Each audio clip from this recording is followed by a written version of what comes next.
bem, nós estamos no Excelência em Gestão, nosso podcast. Muito obrigado pela audiência, obrigado pela participação.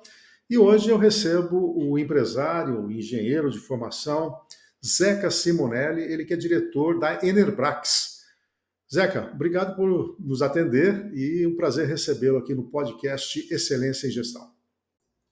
Cafeu e todos os nossos ouvintes aí que vão prestigiar essa sua aula, né? Que o Café, como professor, não deixa sempre de dar uma aula, né? É um prazer estar aqui com vocês, podendo passar um pouquinho de experiência e também aprender bastante, né? Aprender, porque a gente aprende muito quando entra num bate-papo, quando conversa, resgata muita coisa que está lá na cabeça, às vezes lá atrás, e movimenta. E a gente faz uma musculação com o cérebro, né? Esse tipo de atividade é muito importante para todos nós, né? É um prazer estar aqui, muito obrigado. Ô Zeca, você tem uma formação de engenheiro, você obviamente atuou, né, numa fase da tua vida, né, na profissão e depois você optou por empreender, né? Fala um pouquinho da Enerbrax, como é que surgiu, né, essa perspectiva de você investir numa área de energia, enfim, trabalhar nesse segmento. Então, Cafeu, como você falou, né, eu sou engenheiro civil de formação, né? E eu me formei aqui na antiga Universidade de Bauru. Aliás, quando eu entrei em 82, acho que todo mundo conhece um pouco a história da Faculdade de Engenharia aqui e da Unesp, né? Não era Unesp, era a Fundação Educacional, e nós temos muitos amigos aí, colegas engenheiros egressos dessa instituição. E eu entrei em 82. No ano de 86 eu me formei. Em 85 a Fundação Educacional passou a ser Universidade de Bauru, né? E depois, em 88, ela foi encampada pela Unesp. Então, existem turmas que saíram e são diplomadas pela Fundação Educacional, existem turmas que foram diplomadas pela Universidade de Bauru, e depois turmas que, posteriormente a serem encampadas pela Unesp, foram graduados como alunos da Unesp, né? Eu estou nessa turma intermediária que foi graduada como Universidade de Bauru. Como engenheiro civil, a partir dali, do ano de 86 e 87, eu já entrei para a área, trabalhando em obras, em algumas empresas, né? Durante uns 3 anos, de 88, 9, 90, eu trabalhei em empresas de construção, inclusive em empresas que eram de fora, estavam construindo aqui em Bauru algumas obras importantes, como o Meridota. Eu fui engenheiro da construção do Meridota à época, as penitenciárias também aqui de Bauru, né? E num grande grupo empresarial que hoje acho que nem mais atua, né? O Grupo Chaincuri. E foi onde eu comecei minha carreira como engenheiro civil, né? Aprendi muito ali, mas vamos dizer, o meu grande desejo sempre foi empreender. Sempre foi empreender. Isso estava comigo, mas eu tinha comigo também uma coisa que eu entendo, que é uma experiência que eu vou passar, que acho que é muito importante para todos aqueles que querem trilhar esse caminho de empreender, né? Eu fui fazer experiência em outras empresas, óbvio, né? Até meio não sei, não chega a ser antiético, mas é esquisito dizer, pô, vamos fazer experiência com o dinheiro dos outros, né? Vou criar experiência com o dinheiro dos outros, né? Porque quando você cria com o seu, possivelmente você vai vai encontrar algumas adversidades e vai ser mais difícil você tratar isso, né? Então, fui fazer experiência. Quando eu achei que eu estava relativamente maduro para empreender, eu parti para isso. Eu montei minha empresa de construção em 91, empresa que eu trabalhei até 2001, quando eu então vendi a empresa para um outro grupo de construção civil, e com esses recursos eu montei a fábrica de baterias, né? Foi uma mudança de rumos muito forte, muito significativa. Eu estava saindo de um setor considerado como industrial, que é a indústria da construção, mas basicamente de prestação de serviços, né? Que a construção civil é muito entendida como isso também, né? Um setor de prestação de serviços, e era a área que eu mais atuava, né? Fazia obras para terceiros, né? E fui para a indústria. Meu sonho sempre foi trabalhar na indústria, porque eu achava, e continuo achando, né, que a indústria ela tem uma facilidade maior de você implementar novas tecnologias, de avanço de produtos, novos materiais, diferentemente da construção civil. A construção civil no Brasil ela ainda é muito da idade da pedra, né? E são questões culturais, acredito, que fazem esse atravancamento, vamos dizer assim, né? Se é a palavra que se pode colocar. Então, e eu até falo algumas, acho que até já falei algumas vezes em algumas convites que você me fez, mas eu gosto de repetir, né? É a história dos três porquinhos, né? Os três porquinhos, a casinha lá de palha, o vento derrubou, quer dizer, uma tecnologia nova, foi palha, o vento não é forte, aí veio a casinha de madeira, então também o lobo assoprou, derrubou, a casinha que ficou de pé foi a casinha de tijolo, né? Então isso é muito incutido na cabeça, até por essas questões culturais, de histórias infantis, né? É muito incutido na cabeça do brasileiro, e todo mundo tem, a grande maioria do mercado consumidor tem uma certa aversão a novas tecnologias, que estão muito difundidas aí no mundo todo, né? As tecnologias de obras pré-fabricadas, tecnologias hoje de steel frame, wood frame, que são basicamente estruturas mistas de madeira e aço, né? Que são obras muito mais industrializadas, rápidas, limpas, né? Que praticamente saem prontas da indústria e vão ser montadas, são grandes legos, né? E há uma certa dificuldade no mercado em absorver algumas tecnologias e por isso eu creio que ainda se mantenha muito aquela estrutura de que já em outros países não é utilizada, do concreto armado. Não é nenhum desmérito a isso, tá? Existe até uma questão econômica. As estruturas puramente de aço, alguns edifícios que você encontra fora, nos Estados Unidos principalmente, né? Talvez também você encontre porque o custo do aço é menor lá, né? Mas então existe essa questão econômica também. Mas questão econômica colocada à parte, existe essa questão cultural, né? De receio de você fazer um investimento, adquirir uma unidade imobiliária ou comercial num prédio que não tem uma tecnologia convencional, que pode eventualmente no futuro dar uma certa dificuldade de liquidez para você. Então, a gente vê no Brasil isso ainda muito a passos lentos, essa evolução. A gente percebe que isso está caminhando, que nós vamos chegar lá, mas ainda existe essa resistência. E eu sempre quis coisas mais onde o controle fosse maior dentro do que se entende como produção industrial. E para isso eu falei, poxa, eu tenho que mudar de segmento, porque eu quero sofrer menos adversidades, especialmente meteorológicas, né? Porque quem trabalha com construção sabe, né? Tá chovendo durante a noite, no dia seguinte é problema, né? Então eu falei, poxa, eu vou partir para um outro segmento, né? E aí apareceu essa oportunidade com o meu atual sócio, que me convidou para empreender nessa área, né? E nós começamos a Enerbrax em 2001, né? Montamos a empresa em 2001. Nós sofremos um grande revés no momento da montagem da fábrica, porque foi o ano, acho que todos os bauruenses devem se lembrar, né? Que houve um grande problema ambiental com uma indústria aqui da cidade. E quando nós montamos a fábrica, nós achamos que iríamos obter a licença de operação imediatamente, né? E isso levou 2 anos. Então, durante 2 anos, de 2001 até 2003, nós estávamos com o estabelecimento montado aqui, investimos, construímos o prédio, adquirimos máquinas, enfim, até pessoas contratadas que vieram da minha empresa de construção, da área administrativa, que iam trabalhar conosco. Nós trouxemos e mantivemos esse grupo sem, efetivamente, nenhuma atividade que gerasse alguma renda, né, para nós, né, mas mantemos aqui porque sabíamos que uma hora ia acontecer e nós íamos ter a nossa licença liberada, porque fizemos tudo certo, né?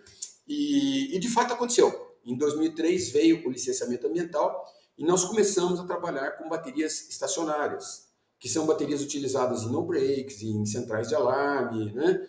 E aí houve um outro revés, que parece brincadeira, né? Mas foram 2 anos parados. Depois, quando nós começamos a fazer esse tipo de bateria, já havia ocorrido uma grande mudança no câmbio, e a nossa única concorrência era com o produto chinês. E nós tivemos um baque muito grande. Nós trabalhamos de 2003, quando saiu a licença, até 2005, numa operação quase que insustentável, porque a gente não tinha condições de competir com o produto chinês que entrava no Brasil. Por mais que houvesse imposto de importação, que é uma ferramenta em tese que regula o fluxo, né, estabelece um parâmetro mais adequado de competitividade para os diversos regimes de produção dos países, né, não fazia diferença. A tarifa de importação era 18% e não fazia a menor diferença no preço que vinha da China, porque era 50% do valor, né, do que a gente tinha de custo para produção aqui. Fomos até 2005 nessa tentativa, quando então surgiu, e aí vem mais uma vez, eu acho que são duas histórias, né? Surgiu uma nova empresa, era o mesmo CNPJ, mas nós mudamos de forma quase que oposta, não digo oposta porque continuamos com baterias, mas para um segmento totalmente distinto, que é o segmento de duas rodas, né? Nós iniciamos a produção de baterias para motocicletas, começamos a deixar de lado aquelas baterias estacionárias, e fomos para o ramo de duas rodas, que todo mundo sabe, o Brasil é uma das maiores frotas do mundo em motocicletas, né? Muita gente não gosta das motos, mas é um veículo hoje, indiscutivelmente, que facilita muito a vida de muita gente. Existem os abusos, né? Mas como também existem com veículos de quatro rodas, enfim, né? São veículos hoje amplamente utilizados para um poder aquisitivo mais restrito, permite às pessoas uma grande mobilidade e, numa grande maioria, é uma ferramenta de trabalho, né? Hoje, com esse comércio digital que a gente tem, as entregas, e isso na pandemia foi muito claro, mais ainda, né? As pessoas, aliás, foi um momento em que faltou no mercado embalagem de papelão e até baterias de motos e pneus, esses itens de desgaste, foram mais vendidos, porque se intensificou muito mais essa entrega de produtos via os motoentregadores, né? Bom, enfim, voltando lá, entramos nesse mercado, haviam poucos concorrentes, né? E com isso nós conseguimos refazer a empresa, criamos um novo mercado, uma nova equipe de vendas, novas estratégias, enfim, e é o mercado que a gente atua até hoje. Então, em 2005 nasceu esse novo mercado para duas rodas, né? Posso afirmar que é uma nova empresa, como falei, porque era tudo novo, né? E hoje a gente continua nesse mercado, nos consolidamos bastante, apareceram inúmeros outros players nacionais. Nós no início sofremos bastante, ainda também bastante com produtos importados. Num determinado momento, as fábricas nacionais optaram por uma estratégia de uma certificação compulsória pelo Inmetro, que é uma estratégia muito importante, né? Porque você acaba impondo um nível mínimo de qualidade e isso, obviamente, estabelece uma régua mais alta também para preços, né? E isso começou em 2008, quando foi em 2012, que todos os processos são demorados, né? Você fazer um processo de certificação compulsória de um produto, ele começa nas normas nacionais, então é montado um grupo dentro da ABNT, atualiza todas as normas, se não existem normas são criadas, né? E a partir daí isso vai para o Inmetro, para um outro regulamento que tem força de lei. Então, desde 2012, entrou em vigor a certificação compulsória, né? E todos os produtos, tanto para quatro rodas como duas rodas, baterias, né, em geral, têm certificação compulsória. Ou seja, você é obrigado a fazer uma certificação, o modelo 5 que a gente fala, é certificação da empresa, que é processos, gestão de processos e controles, né? E também a certificação de produto. Você é obrigado a levar produtos para um laboratório credenciado pelo Inmetro para fazer ensaios para ver se, de fato, aquilo que você está colocando lá no seu rótulo, como capacidade, como características elétricas de desempenho, se aquilo está sendo atendido, né? E isso funciona muito bem, de fato, criou um nível de qualidade muito melhor para o mercado, né?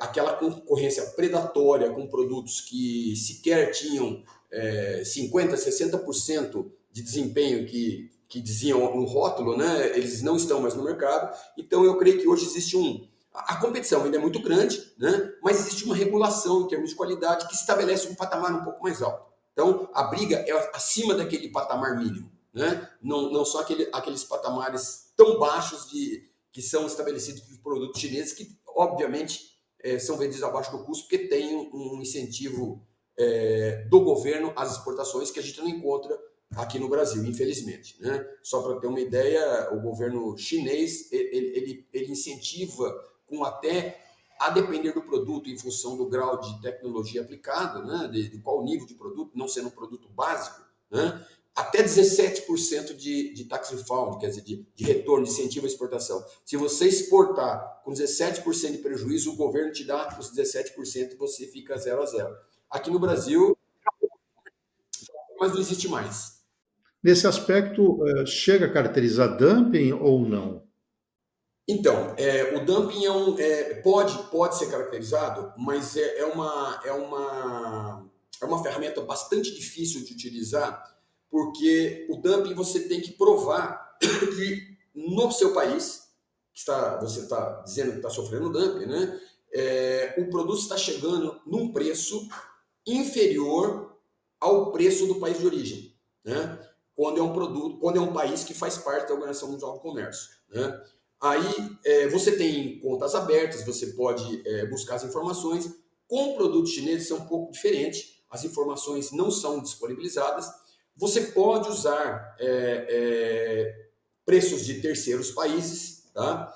Mas via de regra é uma ferramenta bastante complicada, é uma ferramenta que tem que ser apresentada ao governo brasileiro por um grupo de empresas, todos têm que estar dispostos a compartilhar as informações de seus custos, buscar informações fora de preços em outros países, e infelizmente essa união ela não é uma união fácil de se conseguir. As empresas, por mais que estejam sendo prejudicadas, é difícil que elas abram suas informações de custos e tudo mais, porque, quer queira, quer não, elas também estão abrindo para os seus concorrentes, né? É um processo sigiloso, mas, obviamente, quem está encabeçando o processo, está montando, está vendo todas as informações, né? Nós entramos com o processo de dumping na época, né? E foi negado. Foi negado porque nós não tínhamos as informações nacionais de forma suficientemente embasadas, né, para justificar algum dano ao mercado, né? E também, vamos lá, não se pode dizer que não há uma conveniência política nas aplicações de medidas protetivas. Não há. Tá? Então, o que eu quero dizer com isso? O momento que nós entramos com esse pedido, entramos até com uma outra ferramenta que chama pedido de salvaguardas, tá? Que foi negado em tempo recorde. Em 10 dias já foi negado, quer dizer, não foi nem avaliado. E o que eu vejo muito nisso também? Existe uma conveniência. Poxa, esse setor aqui é significativo. Nós vamos criar encrenca com China que está comprando nossa carne, está comprando nossa soja em volumes altíssimos, que está dando equilíbrio para a nossa balança comercial, que é um outro engodo também, porque a balança comercial e o dólar ele fica estabelecido num patamar ali mais ou menos razoável, porque o montante é grande, mas aqueles dólares não estão divididos por todos. No caso de carne, por exemplo, é muito fundamentado a nossa balança em agronegócio. E agronegócio não é indústria como um todo. Então, e via de regra, agronegócio também, os dólares estão concentrados nas traders. São poucos aqueles que são os que produzem e têm esse benefício de estar exportando diretamente. Então, é uma questão bastante complexa, né? E envolve, sem dúvida nenhuma, aspectos políticos. Aliás, o governo, eu aprendi ao longo desse tempo, Café, que você vai tecnicamente embasado, mas a decisão final, isso a gente está vendo muito hoje, né? A decisão final é na política. Tá certo? Tá errado? Não sei.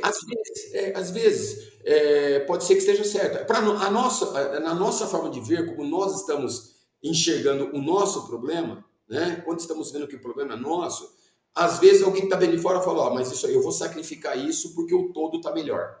Entendeu? Talvez os outros grupos que não estivessem com problemas poderiam vislumbrar problemas por um setor que estava aplicando uma medida compensatória ou protetiva, né, para compensar. Isso talvez em termos de gestão, que é o que nós estamos falando, uma gestão econômica, né, não fosse compensador. Então, o melhor caminho são as barreiras técnicas, que é essa que a gente buscou depois, que é do Inmetro, que aí a qualidade aí não se discute, né? Vale para Que todos. aí o mercado identifica, né? Agora, Zeca, você falou muito das transformações que ocorreram, e como é que é o fator tecnológico, né? Por exemplo, a inteligência artificial chega no seu setor, é algo que está no teu radar, essa evolução e velocidade de evolução da tecnologia, como é que vocês estão lidando com isso? Então, Café, tecnologia é uma coisa que vem para nos auxiliar, tá? Eu vejo muito assim, ela vem, são ferramentas, tá? Se você não souber como usar a ferramenta, você não vai usar ela de forma adequada, tá? Então, o conhecimento daquela pecinha que fica ali atrás do computador ou operando algum equipamento, ele é muito importante. Então, a tecnologia artificial, a inteligência artificial, ela é uma ferramenta para te ajudar a gerir alguma coisa, fazer a gestão de alguma coisa, a controlar processos, enfim, né? Eu acho indispensável o conhecimento básico dos seres humanos, porque vamos dar um exemplo bem simplório até, né? Se você der uma enxada para uma pessoa que não sabe como usar uma enxada, não precisa ser tecnológico, ele não vai saber o que fazer. Se ele não souber o que é plantar, você pode dar enxada, você pode dar um trator. Se ele não souber que tem que abrir, que tem que adubar, que tem que jogar semente. Então, eu acho que, assim, obviamente, a tecnologia... Eu estou falando de uma forma bem simplória, né? Fazendo uma comparação que pode ser até esdrúxula para muita gente, né? Principalmente gente que é da área, né? Mas é isso que eu vejo. É isso que eu vejo. Hoje, por exemplo, para nós, na indústria, né? A inteligência artificial, ela vem para te ajudar a fazer controles de processo. Manter padrão, manter qualidade. Mas se você não definiu o padrão inicial, ela pode até redefinir padrões. Sim, porque é uma máquina de pensar muito mais rápida que o homem, né? Mas ainda muito fria. Então, a inteligência artificial, ela é alimentada. Não temos dúvida disso. Os dados todos, eles vão partir, os cálculos, o funcionamento parte sempre de uma base de dados, tá? E essa base de dados, ela é dinâmica. Ela é dinâmica. Então, o que eu vejo? Se você confiar especificamente em alguma coisa muito importante que venha só de inteligência artificial, primeiro, você pode cair na mesmice, porque todos vão ter acesso àquilo. Tá? Você tem que ter um diferencial. O grande problema da inteligência artificial é que ela nivela muito. Nivela muito.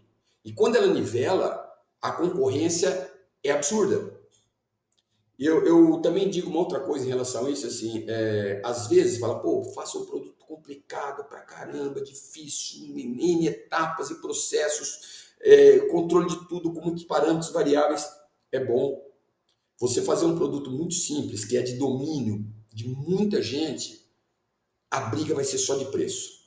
Você não, é difícil você já chegou meio que no estado da arte do produto, entendeu? Então, eu acho que a inteligência artificial ela vai trazer muito para muitos produtos esse estado da arte. Vai ficar acessível a muita gente fazer muitos produtos e só vai ter diferencial depois quem partir para o degrau de cima, entendeu? Então, ou seja, em resumo, Café, evolução da cabeça, de estudos e pesquisa, encara a inteligência artificial como uma ferramenta, né? Muito boa para gestão de processos, para controle de processos, enfim, né? Mas é uma ferramenta perigosa se você ficar amarrado naquilo, né? Agora, Zeca, é óbvio, né? Toda empresa ela tem um posicionamento estratégico, né? Nós estamos falando de excelência em gestão e hoje se discute muito além do que a missão, né, da empresa, estão discutindo muito o propósito, né? Nós estamos aí aquela coisa, né? Por que eu existo, né? Por que a Enerbrac está no mercado, né? O que os dois sócios, os acionistas dela, pensam nessa empresa? Como é que está esse posicionamento estratégico de vocês? Então, Rafael, eu acho que eu sou um cara meio romântico, né? E eu não tenho como afastar essa característica minha das minhas atuações frente à gestão da empresa, né? Eu sou uma pessoa, como eu falei, bastante romântica e nesse sentido, primeiro, eu gosto do que eu faço. A primeira coisa, eu me identifico muito com o que eu faço. É uma atividade que exige muito e meu sócio também. Nós temos essa felicidade de ter uma identidade muito grande nesses princípios, né? Ambos gostamos do que fazemos, cada um pouco mais dedicado numa área da empresa, mas sempre gostando do que faz, em especial de inovar, criar, né? E a gente faz muito isso aqui dentro. Eu vou dar um exemplo muito prático aqui, né? A gente, quando começou a empresa, nós adquirimos muitas máquinas e essas máquinas são outras hoje. São outras e não porque nós compramos outras. São outras máquinas porque nós trabalhamos em cima e desenvolvemos. Nós temos aqui uma equipe muito dedicada de profissionais mesmo, da área de mecânica, elétrica, enfim, a desenvolvimento não em relação só ao produto, mas aos equipamentos que a gente utiliza, né? Porque eles fazem muita diferença no produto final. Então, gostamos muito de criar, de inovar e criar, e, consequentemente, aí é uma consequência, né? Você acaba tendo um produto de boa qualidade. Nós percebemos uma coisa, Cafeu. O nosso objetivo aqui, como você perguntou, qual é o foco? O foco é fazer um produto de qualidade. Por quê? Nós já vimos que preço é uma guerra que ninguém ganha. E a gente encontra muito isso no nosso mercado. Tem produtos nacionais, importados, mais baratos que o nosso, né? Não que a gente tenha uma margem maior, não, nós temos um custo maior. Porque nós usamos as melhores matérias-primas, sem desmérito nenhum de concorrentes, mas optamos por isso, mas o custo é um pouco mais elevado, porque nós temos equipamentos que fazem muito mais testes de qualidade ao longo da produção do que os componentes, porque tudo isso custa. Tem um custo. É um custo de gestão de pessoas, tem um custo de energia elétrica, tem um custo de gás, tem um custo de matéria-prima, enfim, o custo aumenta. Mas para quem não busca resultados imediatos, e acho que esse é o ponto fundamental do meu romantismo, né? Eu não busco resultados imediatos, eu não estou pensando, eu quero ficar milionário, não é isso. Eu quero estar bem, feliz, eu quero estar em paz, e a paz me vem quando eu faço algo de qualidade, quando o grupo, a equipe está feliz com o que faz, né? Todos os funcionários buscando aquele mesmo objetivo, temos que fazer uma coisa boa. Isso é essencial aqui. Nós não fazemos um produto para ganhar dinheiro. O ganhar dinheiro, se for o caso, é uma consequência, né? Mas que ela vem em cima desta filosofia, desse conceito de uma gestão que foca a qualidade do produto, atendimento ao cliente, enfim, tudo aquilo que agrega valor, porque tudo tem valor, não é só o produto em si, né? Mas o atendimento, vamos dizer, o suporte, né? O suporte que você dá aos seus clientes, ao consumidor final também, né? Isso é muito importante para nós. Então, em termos de objetivo, de foco, esse é o grande foco nosso. E depois, o resultado econômico, ele é uma consequência, né? Ele é mais demorado para chegar? É mais demorado, né? É mais sofrido? Às vezes é mais sofrido, porque a questão econômica ela é fundamental para a manutenção da operação da empresa, né?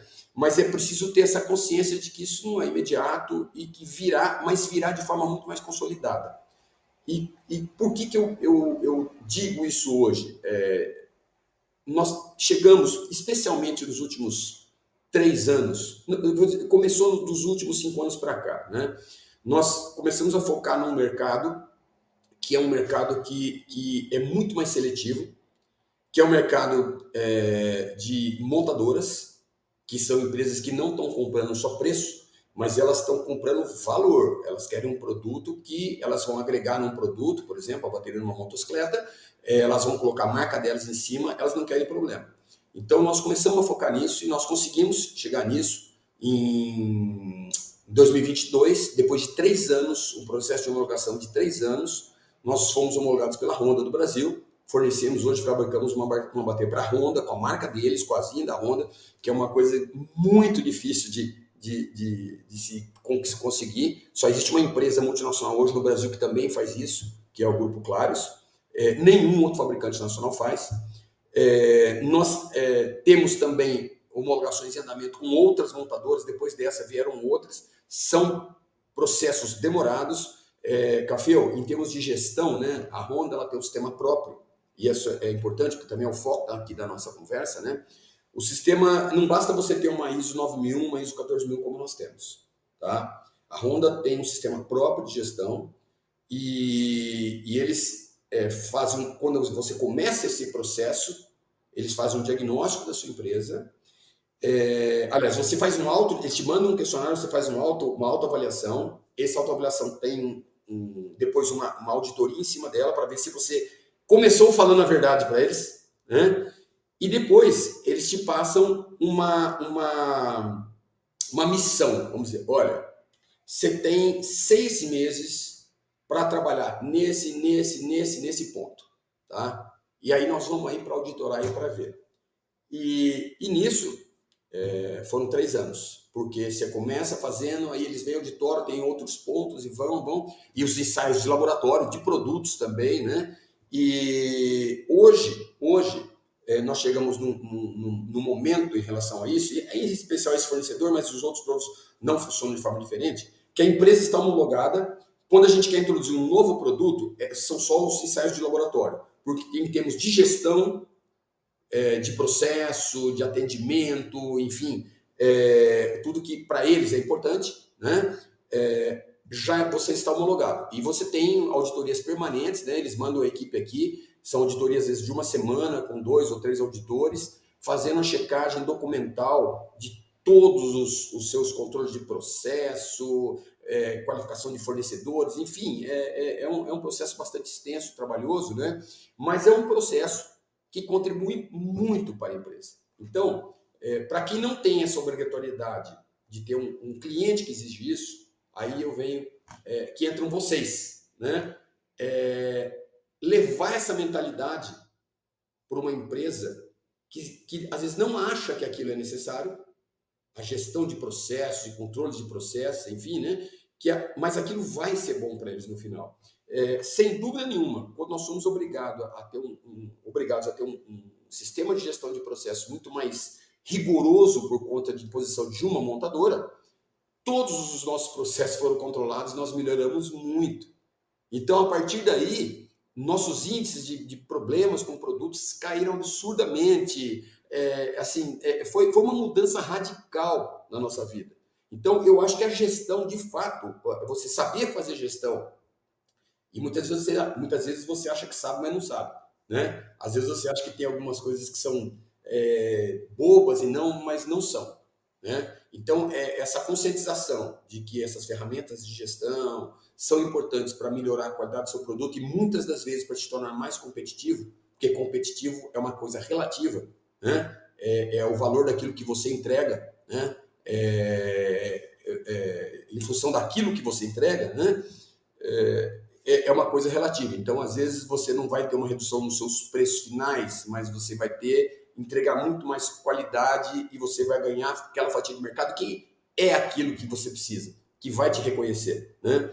Então, a nossa experiência em relação a isso está bem fundamentada nessa mudança. Nós já conversamos isso anteriormente, né? E eu te falei, estamos em fase de mudanças de questão em relação à gestão de processos e controles e tudo mais, porque estávamos atendendo essas exigências de montadoras que te impõem isso como um fator definitivo, que você pode ter um melhor produto, mas se sua gestão não for boa, você não vai ser um fornecedor. E falando nesse recorte de gestão, você citou aí inovação, equipe. Como é que é essa gestão de pessoal, né? Porque você deve ter aí um nível de exigência de uma mão de obra mais qualificada. A gente chama em economia de deseconomia, porque não dá mais para você contratar uma pessoa barata, né? E aí vem uma série de benefícios. Nós tivemos a pandemia, nasceu o home office, aí você tem que desenvolver liderança, indicadores de desempenho. Como é que é a gestão de gente dentro da Engerbrax? Cafeu, ao longo do nosso período de vida, já são, como eu falei, começamos em 2001, né? 2 anos parado, mas a gente ali já foi amadurecendo também, então são 23 anos de caminho, né? A gente mudou bastante. E mudamos no sentido de que havia uma ideia de que a qualificação da mão de obra em alguns pontos da operação da fábrica, ela não era tão fundamental, né? Isso hoje é uma coisa totalmente em desacordo do que a gente pensa, né? A empresa ela tem, para funcionar bem, ela tem que ter gente qualificada. É um grande desafio, porque muitas vezes operações que são, eu estou falando de chão de fábrica, tá? Operações que estão em chão de fábrica ainda são um pouco brutas, né? mais necessitam de pessoas qualificadas. E essa intersecção desses dois conjuntos, né, de mão de obra qualificada com operações ainda um pouco brutas, é uma intersecção que você encontra pouca disponibilidade de mão de obra para atender, né? Então, isso também faz com que a gente tente mudar esse cenário desses serviços mais pesados. Obviamente, quando eu falo pesado, é pesado mesmo, né? Você pega uma bateria, a bateria não é um produto leve, né? Você tem que buscar automatização e tudo mais. Por quê? Para que o serviço, em tese pesado de peso mesmo, né, fique mais leve, porque ali você necessita também de pessoas qualificadas, porque muitas vezes são operadoras de máquinas e que precisam trabalhar com parâmetros de tempo, temperatura, pressão, umidade relativa, quer dizer, é uma série de aspectos que o produto é um produto bastante tecnológico, né? Então existem uma série de aspectos que tem que ser controlados. Esses aspectos que eu citei, temperatura, pressão, tempo, umidade relativa, são aspectos fundamentais dentro da qualidade do produto, né? E para a operação das máquinas. E para você ter um controle dessa natureza, por mais que existam equipamentos que façam esse controle de forma automatizada, a mão do homem ela é muito importante ali também, o conhecimento, né? Porque falhas podem acontecer. E por mais que, como eu falei, tudo esteja automatizado, às vezes uma falha ela só é perceptível aos olhos humanos, né? E essa qualificação vai proporcionar essa visão de percepção, né, daquilo que está dentro do padrão ou não está dentro do padrão. Então, a qualificação ela é extremamente importante desde o chão de fábrica. Quando você sobe para outros níveis mais administrativos, então aí é fundamental, não tem como. As pessoas têm que estar preparadas, têm que... na verdade, a fábrica ela tem várias células, né, e normalmente assim, né? Uns são clientes dos outros, né? Então, um produz os componentes, outro produz o produto semi-acabado, outro vai dar o acabamento. Então, essa gestão entre essas mini fábricas dentro de uma própria fábrica, né? Nós, particularmente aqui, nós somos muito verticalizados, então nós temos desde a injeção plástica até o produto final.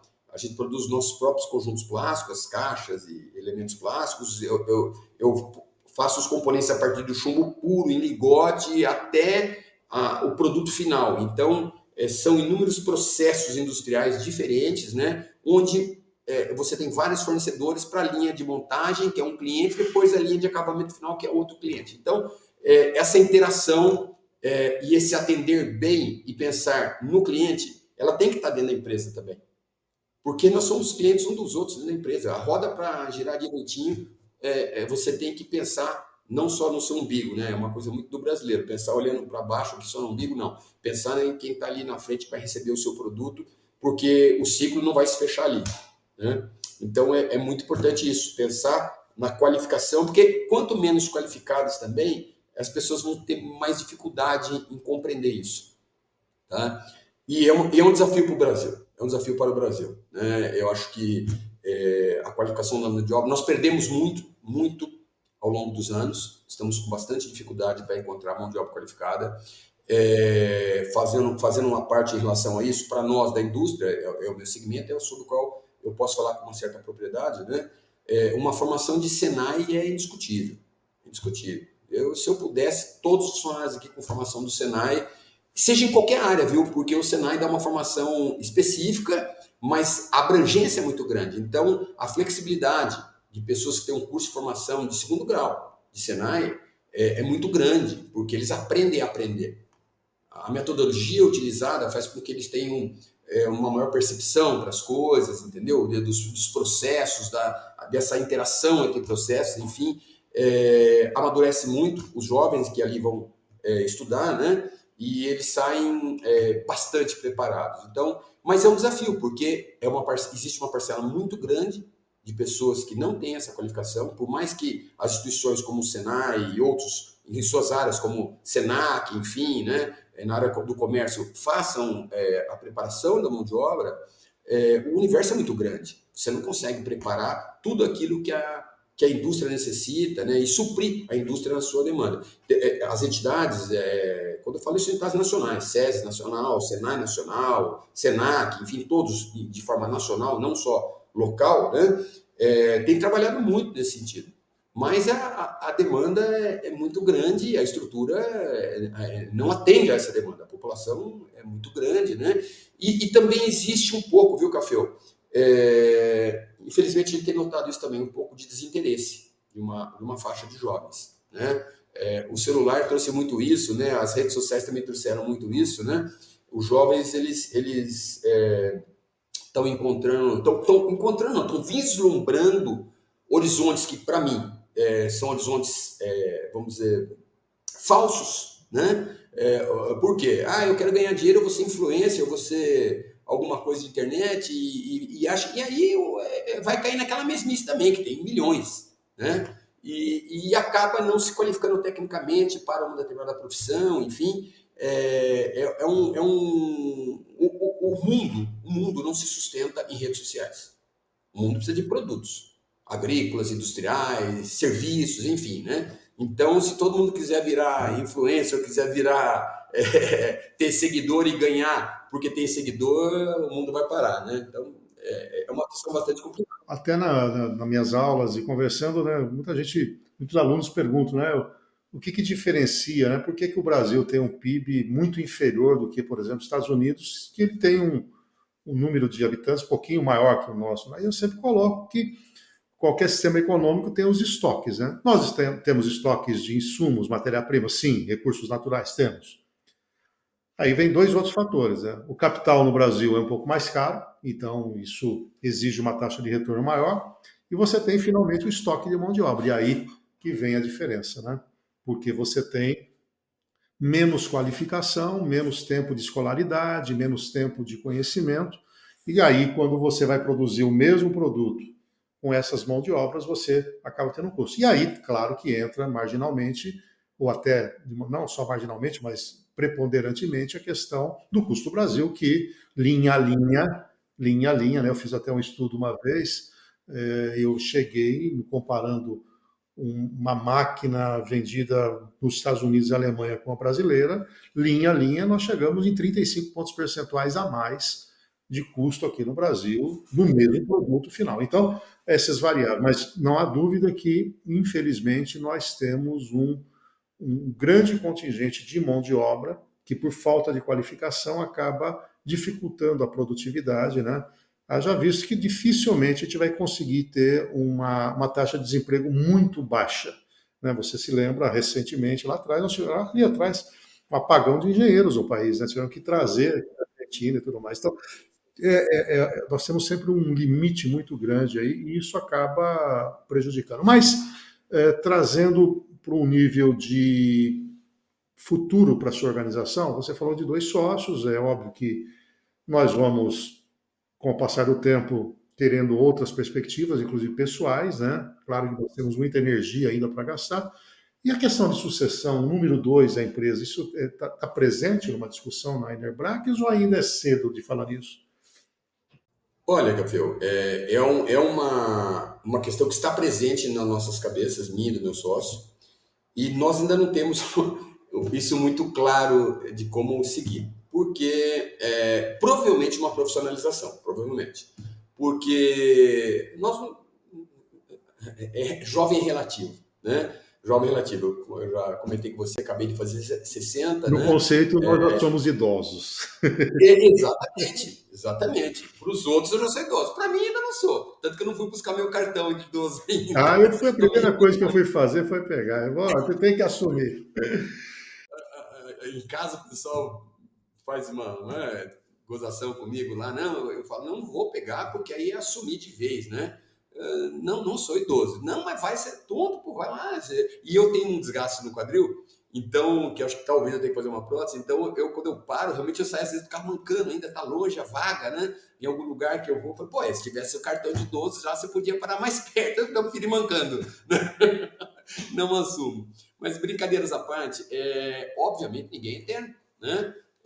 A gente sabe que o tempo produtivo ele também tem um limite, né? e é necessário abrir espaço para outras pessoas, né, cabeças mais novas. Em termos familiares, nós não temos essa perspectiva, nem eu nem meu sócio.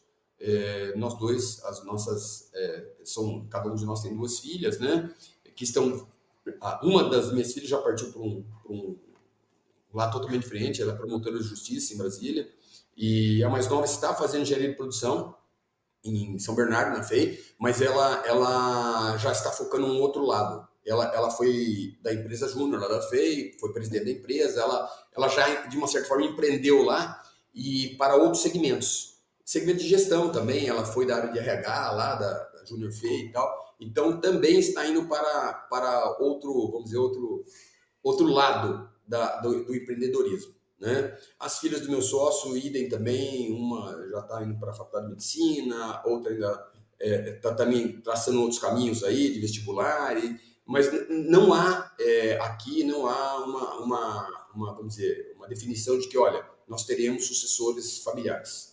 Não teremos. Isso é uma questão já bem definida e fechada. Uma vez que não há essa opção, nós temos duas opções. Ou um determinado dia fazer a venda para alguém, né, que também não passa hoje pela nossa cabeça, né, ou profissionalizar. E profissionalizar, para mim, acho que é o melhor caminho. E a gente ficaria, obviamente, num conselho de administração, né, mas a operação do dia a dia seria por profissionais que a gente tem que identificar ou formar. Né? Temos potencial para isso aqui? Temos potencial para formar muita gente. Tem muita gente boa que está conosco há muito tempo também, né? Que são mais jovens. Né? Então, assim, me parece hoje que em relação ao futuro, o que mais se desenha adequado é a profissionalização. Né? Ainda tenhamos talvez aí, não sei, vou dar arriscar, falar um período, né? Vamos dizer que tem uns 10 anos ainda para Então, queimar uma é lenha. curioso esse tempo que você falou, né? Pela Dom Cabral, nós fizemos um trabalho numa empresa que você conhece, né? Inclusive já Sim, fiz o podcast com o Zé Mário da Promar, que é sim, exatamente a mesma grande situação de amigo. vocês dois, né? Os dois sócios, Exato. sem sucessores, e ele definiu que em 3 anos teria um CEO, e nós, da Dom Cabral, ajudamos ele a construir essa. Sim, E ele está com o CEO agora, ele falou para mim. e já está indo para o conselho, mas você vê, né? Um determinado momento você decide e depois, óbvio, e no nosso caso da Dom Cabral, ajudamos nessa estruturação dos processos, da entendimento, né, dessa linha de visão, né? E os marcos foram estabelecidos e ele confidenciou para a gente aí da felicidade dele de ter planejado isso há 3 anos e está cumprindo depois desses 3 anos. Esses são os importantes marcos que nós temos na organização. Então, é Não muito tenha dúvida, o Zé Mário é um irmão. Né? Eu tenho 60 anos, a gente se conhece desde o pré-primário, eu acho. olha só, é uma Desde os vida 7, junto. Uma vida junto. estudamos acho que no primeiro ano primário juntos, né? E depois tivemos a felicidade de estudarmos juntos também. Estamos no ginásio, uma época juntos. Depois viemos a estudar juntos na faculdade. As nossas esposas também estudaram juntas na faculdade. Ambas são engenheiras também, né? Foram contemporâneas do mesmo vestibular, né? Estudaram juntas. Grandes amigas e eu tenho ele como irmão. Né? O Zé Mário é um irmão meu, sou padrinho de casamento dele, ele é meu padrinho de casamento, a gente está sempre junto. E o Zé Mário me fala muito sobre essa questão da assessoria de vocês, da Dom Cabral, né, sua, né, e dessa escolha que ele fez de formar, né, e buscar a formação ou encontrar um CEO para a empresa para permitir que ele pudesse um pouco mais de flexibilidade para a vida, né? Porque chega uma certa hora você tem que também poder, não há como negar, né, Cafeu? A empresa ela consome muito a gente, ela consome bastante, né? Qualquer negócio. Aliás, assim, eu acho que é muito também pessoal, né? A empresa me consome muito, mas talvez se eu tivesse, não é nenhum desmérito, tá? Mas se eu tivesse um carrinho de pipoca, talvez eu ficasse muito consumido pelo carrinho de pipoca, né? Porque eu ia querer fazer uma pipoca daquele jeito, boa, diferente, entendeu? Porque o outro carrinho vai fazer igual e é só preço. Então, eu acho que tem muito do perfil, né? Agora, chega uma hora que você também chega na compreensão de que aquilo tem um limite. Mesmo porque a família tem uma expectativa com você também, né? E como eu te falei agora, né, a minha filha, por exemplo, ela agora mora em Brasília, não vem mais para cá, ela é promotora de justiça do Distrito Federal. Eu quero ter uma flexibilidade para visitá-la, né? Assim, se você não tiver alguém que faz, porque a empresa no dia a dia ela consome. Então, por mais que você tenha condições de trabalhar via internet, alguma coisa, o olho no olho ele faz muita diferença. Então tem que ter uma cabeça. Então, essa ideia de ter uma ou mais pessoas, talvez pessoas, CEOs, vamos dizer, para a área industrial e para a área comercial, administrativa, cada um com uma visão específica, né? Porque tem muitos aspectos técnicos na fabricação do produto, talvez seja um bom caminho. Eu acho até que vai ser o caminho, né? Talvez a gente tenha que ter duas cabeças ali, né? É como aquela história do Samuel Klein, né? Os dois filhos lá, né? Cada um cuidava de uma parte e ele cuidava dos dois. É, isso aí não. A gente, o conselho, vai cuidar dos dois, É né? verdade. Mas vai ter quem opera isso no dia a dia ali, que está na execução do dia a dia, porque a execução do dia a dia ela é pesada, né? Eu acho que a gente nunca vai perder a experiência e a gente vai poder passar sempre as diretrizes, e aí essa é a função de um conselho, né? De um conselho presente, óbvio, não conselhos que a gente vê aí, essa Eu figura do sei bem conselho esse ele não papel, pode eu ser. sou conselheiro de algumas empresas como economista, né, e Exato. empresas familiares, e que esse fim de semana mesmo eu tive numa convenção de uma como conselheiro, e as discussões são muito adultas, né, e o conselho acaba, quando tem espaço, né, contribuindo muito, né, principalmente quando é um conselheiro externo, para oxigenar a organização. Né. Então, isso tem sido muito gratificante para mim, depois de trilhar essa carreira que eu trilho, poder dedicar uma vez por mês, às vezes a cada 2 meses, um tempo para auxiliar a empresa nessa interpretação. Ô Zé, para a gente finalizar, queria falar um pouquinho, porque as empresas são assim, né? Você tem a parte interna, nós falamos da capacitação do seu time, então eu penso sempre assim num tripé, eu tenho que ter uma boa gestão, eu tenho que capacitar meu time para me ajudar a cada vez mais saltar a gestão, e eu tenho um que é fazer o intercâmbio, tanto meus profissionais como o próprio sócio. E eu sei como eu também estou na associação comercial, fui presidente, você foi presidente do Ciesp, você tem uma relação com o Fiesp. Fala da importância do empresário também se dar a oportunidade de enxergar um pouquinho esse mundo das entidades e principalmente estar próximo dos seus concorrentes ou até mesmo de outros empresários. O que isso traz de contribuição para oxigenar a organização? Cafeu, eu vou te falar uma coisa. É uma escola você participar de entidades, principalmente nós, no seu caso, o meu, que participamos como gestores disso, né? Fomos diretores, você presidente da ação comercial, eu fui diretor regional do Ciesp aqui por muitos anos, né? 8 anos. Participo hoje ainda estou na vice-presidência de São Paulo, mas não estou em operação mais. Aí é quase que o conselho mesmo, né? É uma questão mais de formulação e tem gente operando, gente mais nova que está nas diretorias operando, né? Participo também lá como membro do departamento de meio ambiente, né? É uma escola que é um curso que você não encontra para comprar, mesmo que você queira pagar preço de ouro. Não existe. Participação em entidade te traz uma visão. Muita gente pode ficar, não, é perda de tempo, é social. Não é, não é. É um ambiente onde existe uma troca de experiências muito grande. Às vezes, não, mas não é do meu segmento e tal, mas as experiências, elas se encaixam, sabe? Essa interação com outras pessoas, elas fazem sua cabeça abrir um pouco mais, conhecer, inclusive nesse sentido, sabe? De entender, porque não são só empresas familiares que participam dessas instituições. O Ciesp tem uma série de empresas associadas cujos diretores que representam a empresa dentro da casa são executivos. Então, você ali, você tem contato com o universo de empresas familiares, que os donos ainda são os diretores, representam a empresa na casa, executivos de multinacionais que estão ali fazendo o mesmo papel.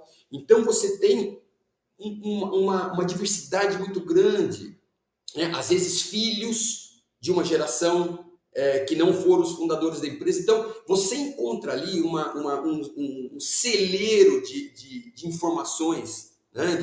De pessoas que vão te dar informações, né? É um estoque de experiências enorme, né? E isso amadurece muito a gente. Às vezes a gente acha que a experiência do outro não serve para a gente, mas serve. É só você saber interpretar, né?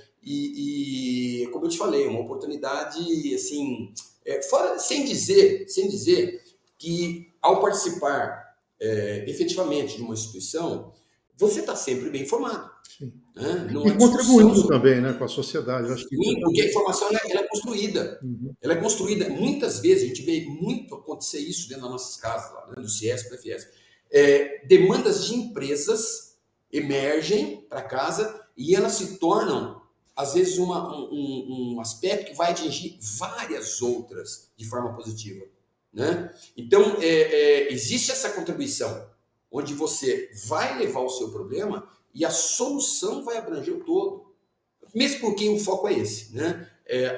Especialmente no CIESP, não se trata de soluções pontuais, né? Eu vou resolver o problema da tua empresa. Não, nós vamos resolver um problema que é da tua e de outras inúmeras, né? As soluções são sempre gerais, não se trata as coisas com particularidade, né? Porque muitas vezes podem pensar isso, eu vou lá porque eu vou conseguir isso para minha empresa. Hoje não se faz assim. A gestão da casa não tem esse foco, né? E continuamos assim, né?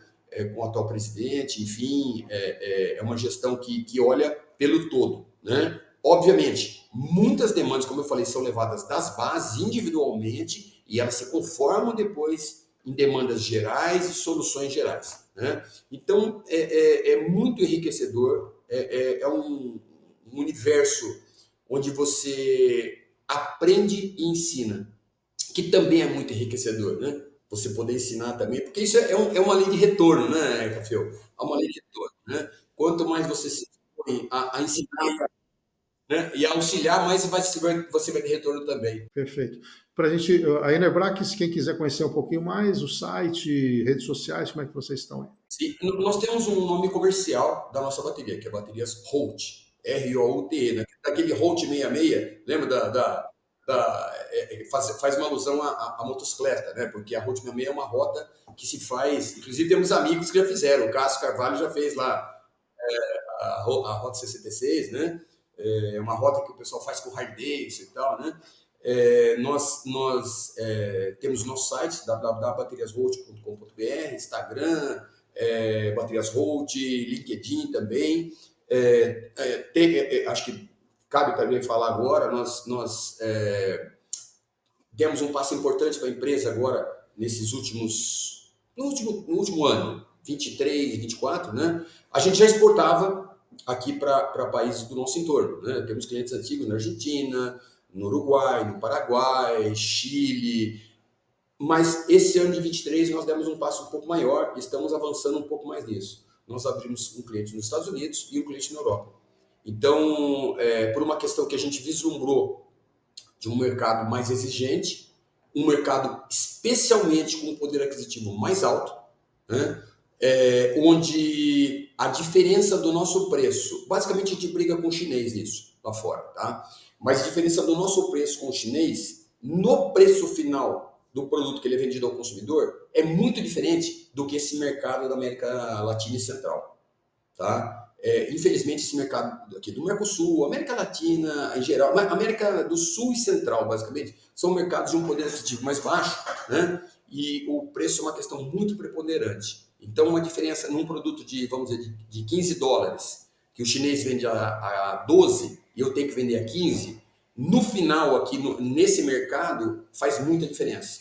Mas na Europa, nos Estados Unidos, onde o valor de venda do produto desse é 40, $50, os três não fazem diferença, entendeu? Então, e a gente tem encontrado uma... Isso é importante, é uma experiência que os industriais em geral poderiam começar a pensar em ter, né?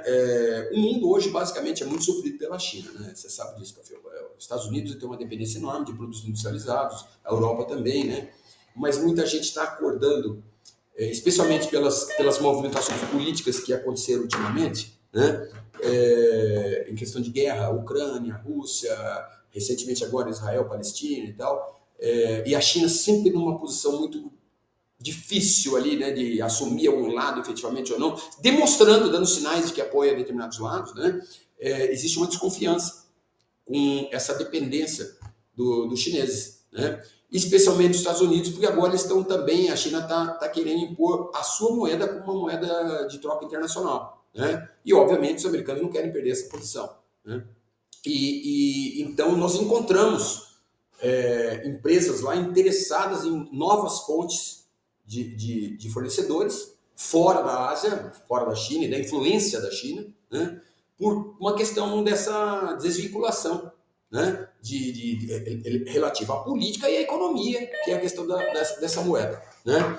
Mas é uma oportunidade e eu acho que as indústrias brasileiras que não estão inseridas nesse mercado, elas devem começar a pensar nisso, a buscar esses mercados, obviamente começar aqui, para dispensa de exportação, começar aqui no Mercosul, países mais próximos, né? Depois tentar buscar esses mercados, porque são mercados bastante interessantes, que vão valorizar mais o produto e que não é um bicho de sete cabeças, não é uma coisa tão absurda de você entrar, né? Confirma o que você está falando, esse movimento com o TikTok, né? Que eles estão querendo Exatamente, fazer uma exatamente. nacionalização dele com receio do nível de informação e se entrar o Trump, então isso deve se consolidar mesmo, Deles concretizar. completamente.